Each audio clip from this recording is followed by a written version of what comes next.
Le chrétien qui pense mériter d'être comblé se met en péril de péché d'orgueil au risque que la grâce se détourne de lui. Selon Israq le Syrien, le remède réside dans l'humilité, un exercice si important.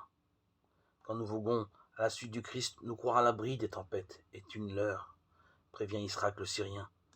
Lorsqu'il s'établit en nous une paix et une sérénité ineffables, ne t'enorgueillis pas, ne crois pas en ton âme que tu as atteint le port à l'abri des tempêtes. Beaucoup, en effet, l'ont pensé et ont couru de grands dangers. Quel péril menace l'homme se canonisant avant l'heure? L'orgueil, répond Israq, penser être meilleur que les autres, estimer mériter la sainteté. Si tu t'enorgueillis des grâces de la Providence, celle-ci t'abandonnera, prévient-il. Comment nous est-il possible de lutter contre la pensée d'orgueil? En nous exerçant à l'humilité, répond Israq. Quand te vient une pensée d'orgueil qui te murmure, souviens-toi de tes vertus, dis-toi, vieillard, regarde ta luxure. Abrupte, radicale, choquante peut-être.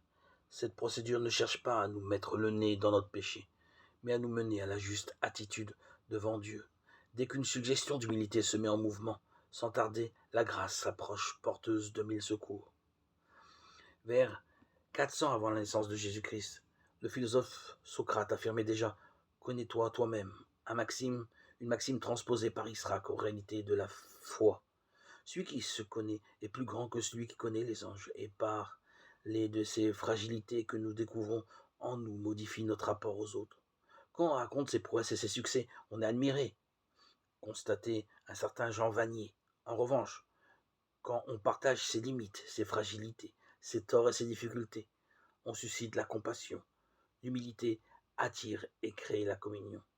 Et si l'une de nos résolutions était d'attirer la communion par notre humilité? Qui était Israq le Syrien? Israq le Syrien se retira dans un monastère de l'actuel Iran, où il vécut dans un ermitage isolé, forgé à l'école des pères du désert. Ses écrits eurent une grande influence dans les églises d'Orient.